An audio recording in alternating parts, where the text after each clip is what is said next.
let's throw Payback in the back and find out about week 9 of What Happened on My Universe Mode. Raw was in Raleigh, North Kakalaki, and John Cena was trying to hide after his loss to Curtis Axel. Bad news, they're here. Bray Wyatt's first appearance on My Universe Mode. After his loss at Payback, the last thing John Cena would have wanted was a match with Bray Wyatt, and it showed, because, you know, he got pummeled. And don't get me wrong, he got a few moves in here and there, but Bray Wyatt, well, he beat him with ease, with his sister Abigail to finish.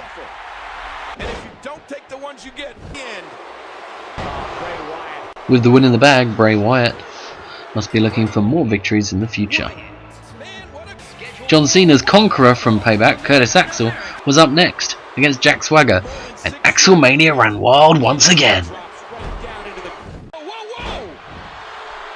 Although the match was quite even at the start, once Curtis Axel took control, his newfound confidence led him to the victory, finishing, as always, with the perfect plex.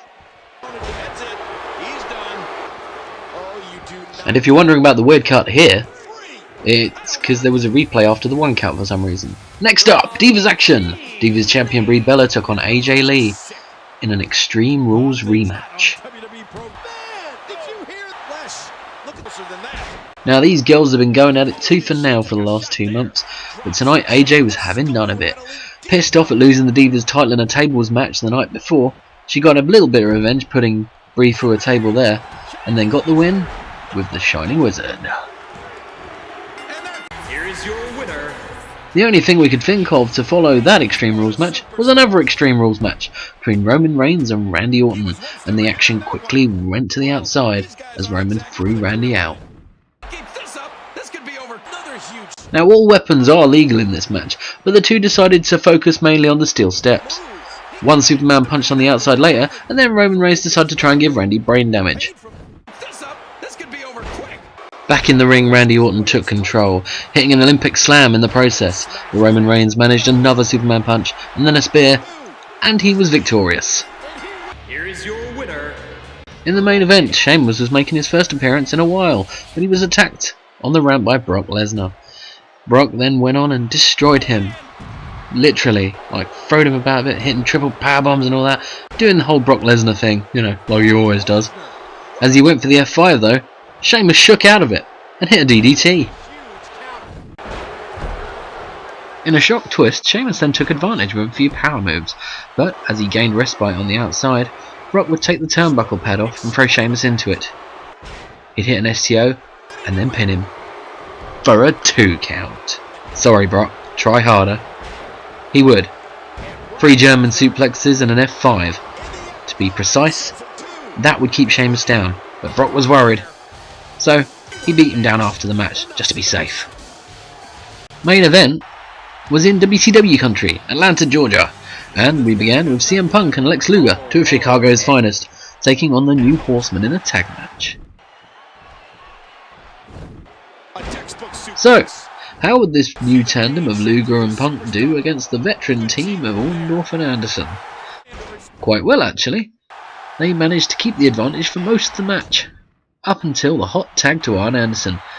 He'd managed to jump in, hit a few moves, and then it was back to Luger and Punk. Arn Anderson's little flurry of moves early would be the only bit of offense they would get. Luger would hit the running forearm and the pile driver, and then CM Punk cracked out the go to sleep, and it was a 1-2-3. Chicago's finest victorious with the handshake. Now, main event has a pay-per-view coming up soon, so I thought it'd be a good idea to have a #1 contender for the European title. Step Up, Mr. Perfect and Stone Cold Steve Austin would have a wide open match to determine the person who would take on Raven at Backlash. The match was even until they went to the outside. After Stone Cold threw Perfect into the steps, he'd hit a Lou Thesz press and a Stone Cold Stunner and would be victorious, and will face Raven in 2 weeks at Backlash for the European title. After weeks of pre-match attacks from Ric Flair, Booker T had had enough and raced down to the ring to beat the shit out of him. Hitting big move after big move, he'd take the win with ease with a scissor kick. But I don't think the story's finished. And lo and behold, it wasn't. Ric Flair trying to attack Booker post-match. He was having none of it though, and threw him out the ring, giving him a chance to celebrate. Next up, Shawn Michaels had a bit of a dream match against Rey Mysterio.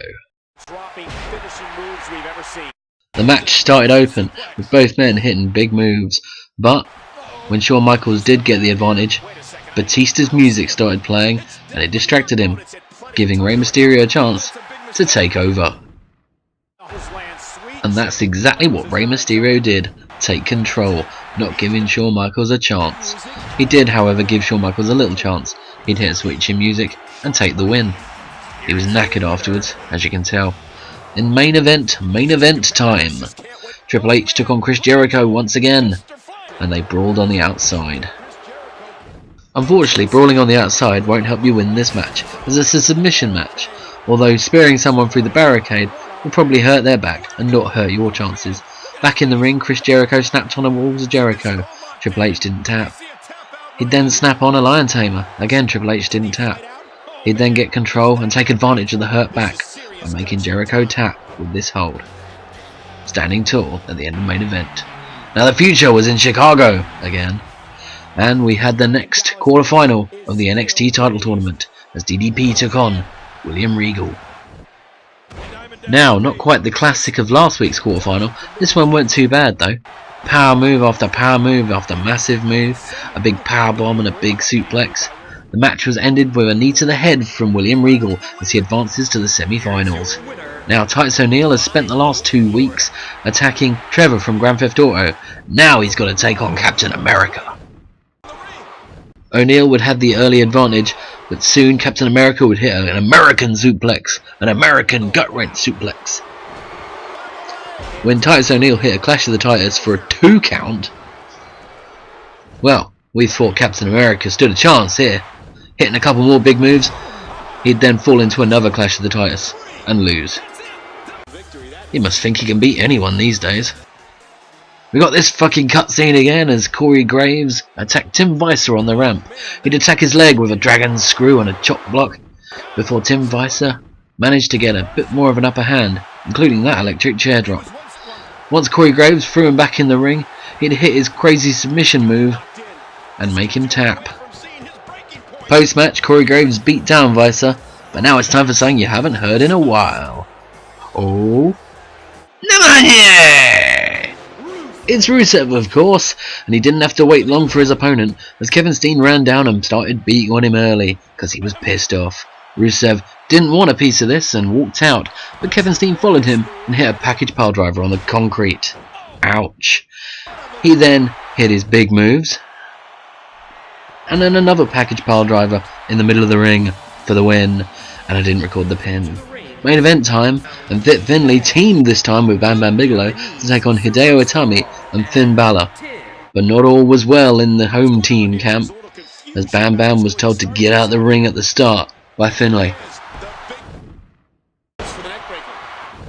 The match began quite open, with all 4 men hitting big moves against each other, but eventually the teaming instinct of Itami and Balor, you know, they've got an entrance together, they must be a proper team, shone through, and they took control and beat down Bam Bam Bigalow. Finlay would manage to tag himself back in, but all he got for his trouble was a go to sleep. He'd tag back out and Bigelow would get a brainbuster, giving Finn Balor and Hideo Itami the victory. We were in Mobile, Alabama for the end of the week.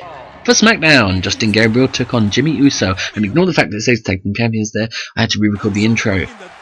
It was a pretty open match, both men hitting big moves. Jimmy Uso would gain some advantage eventually with the Samoan drop, but he got angry for some reason and started taking apart the table. As he got back in, he missed a super kick, and Justin Gabriel would hit his finishing move that wasn't a 450 splash and win. Justin Gabriel won!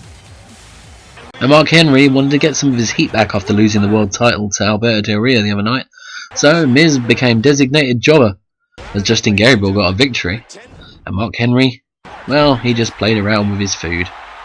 Boom, boom, boom, World's Strongest Slam victory. He seemed a bit pissed off. On the opposite side, Alberto Del Rio was delighted as he took on Goldust in a non-title match. Now, Goldust isn't a designated jobber for the night, so he managed to get some offense in this slightly open match. Unfortunately, it wasn't enough offense, and Alberto Del Rio would eventually get the cross armbreaker for the tap-out victory. Post-match, though, Big Show came out to say he wanted that world title that Alberto Del Rio had just won. You feud anyone? Pissed off Mark Henry was back again, joining in with Dolph Ziggler and Cesaro's feud next in a triple threat match. And, folks, this is my match of the week! Yes, this is my match of the week, because face it, it's hard to have a bad triple threat match, especially on this game. You don't know what's going to happen half the time. It's all crazy, people reversing everything. Dolph Ziggler would put this sleeper hold on Mark Henry, but Cesaro stomped him out of it and would hit a big European uppercut. The closing sequence began when Mark Henry did that splash in the corner. Despite a zigzag, he would pop back up and hit this big move on Cesaro, followed by a World's Strongest Slam on Ziggler. Ziggler's jumping DDT was much more effective though, and knocked him out, and while Ziggler was catching his breath, Cesaro stole the pin. In SmackDown's main event, it was another tag match between the Brotherhood and Harper and Rowan. And Harper and Rowan were not letting up, seeing as Goldust had already wrestled once tonight in the second double duty of the show. When Goldust did finally tag in his brother, we thought it might be a bit more of a fairer fight. However, the team of Harper and Rowan had other ideas and continued to destroy Cody Rhodes, who was much off his game tonight. They were finally put out of their misery when Eric Rowan hit his finisher and took the win. Can they get back from this defeat? So that was the week, and now a few questions. Has Sheamus impressed Brock Lesnar enough for a title shot? Has Booker T had enough revenge with Ric Flair? Will Batista actually show up next time he plays his music? Did anyone really think these two were going to get along? And will Big Show get the title shot he's asking for? Find out next time on What Happened on My Universe Mode. Like and subscribe. Woo!